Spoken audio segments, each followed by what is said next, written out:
Do not crack. Do not start falling apart as this pandemic drags on. Do not break discipline at all, no matter what your circumstances are. It is November 3rd, 2020, and we are 8 months into the COVID-19 pandemic. Yes, there are still millions of people out there suffering various health, financial, physical, and emotional impacts. Maybe you have family or friends suffering, and you feel for them. Maybe the person suffering is you. We all miss normality. Yes, there might be a second wave for the next several weeks. Yes, parts of the world are going back into some form of lockdown again to try to better weather the storm. Being a rock, even in tough and trying times, no matter how long any crisis lasts, is core to our approach and philosophy. Doing whatever it takes to not just survive, but to thrive is core to our beliefs. The people you care about need you more than ever to support them, to be absolutely reliable, and to be a strong, positive example. This pandemic will end soon enough. Maybe by the end of 2021, things will be much better. Maybe 2022, I don't know.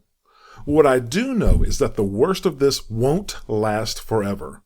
No matter how long it takes, when this mess is over and you think back over it down the road, you want to be proud of how you conducted yourself every day of it. You want to be proud of how you acted from start to finish.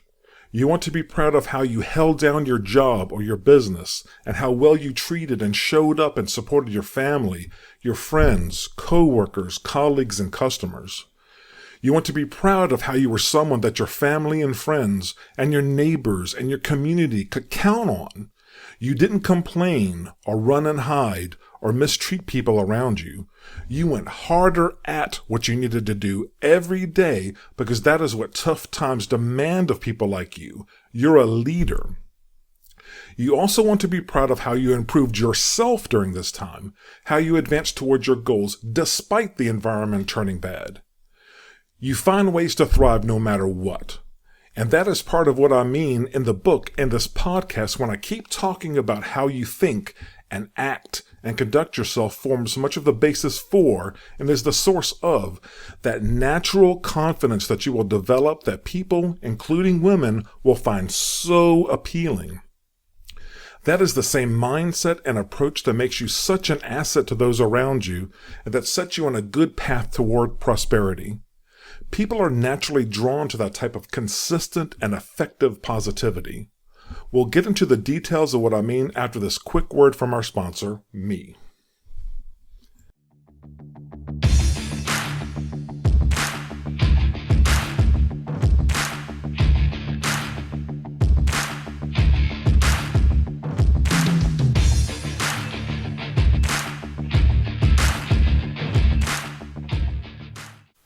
Hi everyone, welcome to the Gentleman's Guide to Flirting. I am David, the author of the book of the same name, Gentleman's Guide to Flirting, available on Amazon.com. I am also your host and the exalted leader of the Gentleman's Guide to Flirting empire. You will be able to find this content on YouTube or wherever you get your favorite podcasts. Thank you for joining. Let's get started. Hey everyone, I hope you are all doing well out there. Thanks for tuning in for another episode of this podcast. Now, I already did a COVID-19 morale boost episode a few weeks ago, and at that time I wasn't planning on doing another to avoid repetition in my content.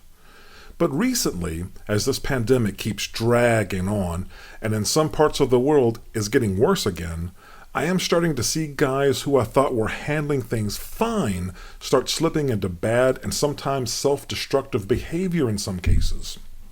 Now, I know this whole situation is difficult. I am not trying to diminish that at all, but I want to share my perspective and the one from the book because I think that way of thinking is always helpful, including in crisis situations like this.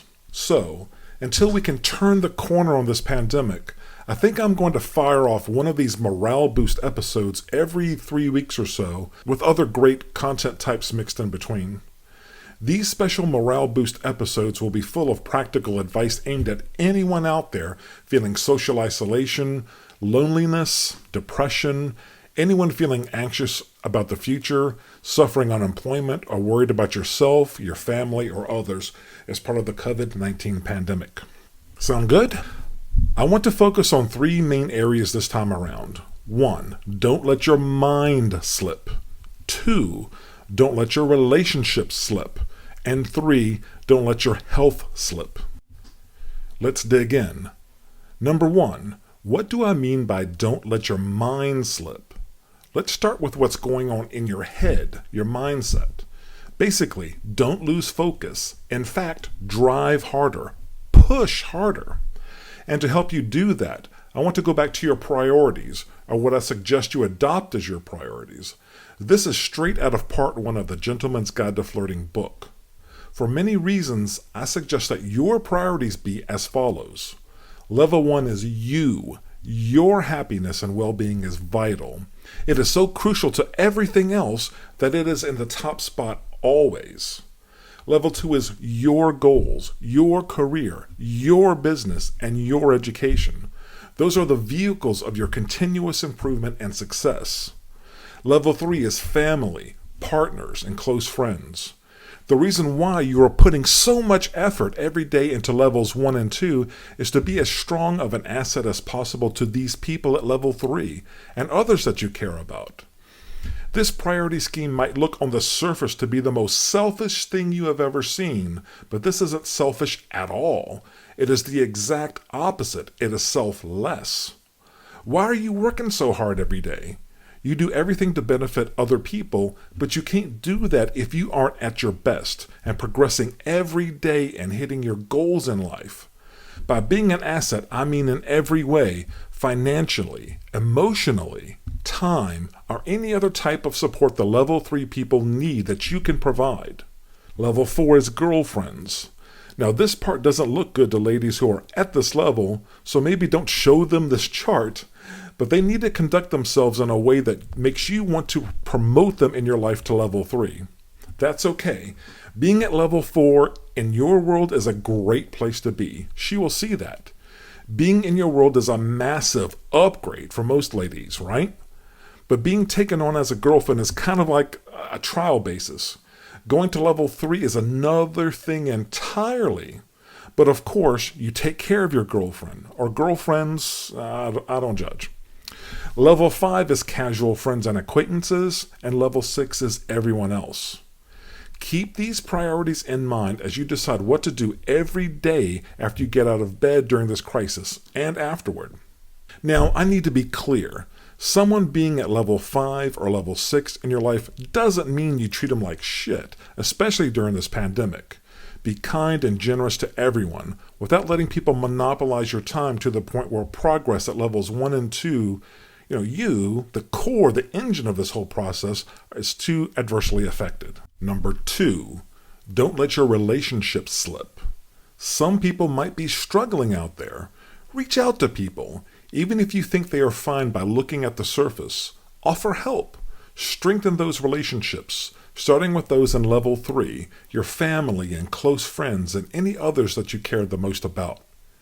In your work and business relationships, give people plenty of extra room, maybe a lot more room than normal.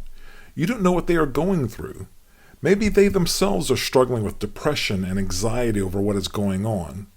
Maybe they have children at home and are under a lot of stress from their kids being out of school. Maybe they have sick family members or friends that they are worried about or taking care of. Have a big heart, especially now. And maybe don't complain or speak up to someone about a small issue if things that normally go well with someone go a little sideways. They might be struggling with something that you don't know about. Look for ways to help those people and look for ways to turn those negative things that are dragging them down into wins for the both of you. Support your community and neighbors. Be an asset to your neighbors, maybe more than you would in normal times. You don't know what they are going through either, or what they can or cannot do right now.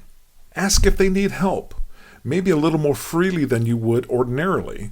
For example, I recently saw a couple moving into the house across the street from me, and I walked over to say hi and asked them if they needed help moving their stuff in or if they needed to borrow anything to get started.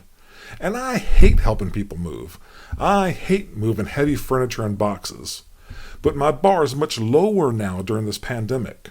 Heck, I didn't know if they had foregoed hiring movers due to some financial pressure on their side, so I offered. If you have some older neighbors, ask if you can pick stuff up at the store for them. Maybe they aren't comfortable taking risks of going out right now due to their own health concerns, and you can help them with that potentially. What will it take to pick up a few things for them if they need it? 10 extra minutes? Offer it if you can. Do it. Be an asset to your community at large. If you see someone needs help and you can afford it, reach out. Make an offer if you think that it makes sense. For example, this is something that I do all the time, but I keep a more careful eye out for opportunities now. If I see someone, guys or women, who cannot pay for groceries or their food in a store, I jump in, especially now. I know millions of people out there out of work all over the world right now, and they might be having trouble making ends meet, but are normally fine when they can work and have money coming in. I am lucky that I can afford to pick up a small check every once in a while, if the person is okay with it. But even if they resist a little out of shame, I jump at the chance, because for some reason I have this uncanny, bizarre luck that causes me to get whatever helping them cost me back at around a 5 to 10 times return within either several days or a few weeks of the event. I don't know why this happens, but it consistently does.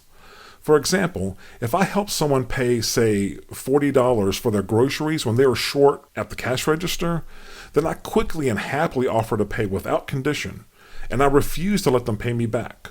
Why? Because I am awaiting my inevitable 5 to 10 time return payoff. So for that $40 example, I would pay and then strut around for the next couple weeks waiting for my $200 to $400 payoff. I don't know why that works for me so consistently, but the money comes back in some form, in some way. So the person I helped is happy, and then I get this payoff myself later. Anyway, I suppose your mileage may vary with that one, so don't do more than you can afford, hoping the universe will pay you back with interest. Number 3, don't let your health slip. Don't let your body slip. Be as careful as you can to avoid catching this crap, this virus. Follow the social distancing guidelines in your area and wear your mask when you're supposed to. I have no useful opinion on whether to get vaccinated when that option is available. You do what you think is best for you and what your doctor and medical professionals recommend. But you want to stay safe and follow the rules and keep others safe per applicable guidance in your area around masks and social distancing. Watch what you eat. Don't start packing on weight from stress eating or depression. I have a problem with this one, eating, because I call myself supporting local restaurants and service workers by buying more food outside the house instead of eating lean meats and greens and fruit at home like I should. But the truth is I love eating out, and that isn't as good for me as eating healthy at home. So watch that one.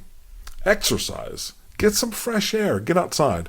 If nothing else, go on a walk, maybe with someone so you guys can talk. That way you can see how they are doing and coping with what they have going on. Get from behind the keyboard, get outside, get in the sun. If you think it is safe for you to do so, get to a gym if that is your thing. Like I've mentioned before in other episodes, personally, for me, lifting weights at the gym helps drive negative thoughts out of my head for some reason. To this day, and again I don't know why, it happens for me consistently. If I am feeling frustrated about something or a little stressed or angry, my thoughts go to making time that day to go lift weights at the gym. There is something about that activity, that exertion, that just drives negative thoughts right out of my head so I can get back to proper business like I'm supposed to that day. I wear a mask and gloves in the gym and fully follow the COVID safety rules in effect for gyms where I live. So eat right, exercise, and generally take care of yourself. I am seeing guys out there falling back mentally and physically. Don't let that be you. You go harder. Positivity. I'll wrap up with that. Note that none of what we talked about says wallow in misery, stay in bed all day, and feel bad for yourself. It is more about taking action and having a plan and a philosophy and making high quality decisions every day, even on the smallest things, and driving towards your goals in the highest quality ways. Being positive is cool now. So don't lose sight of what matters. In the big picture, this is nothing. This will all end soon enough. This will pass. Stay tough. Fight through any problems that arise.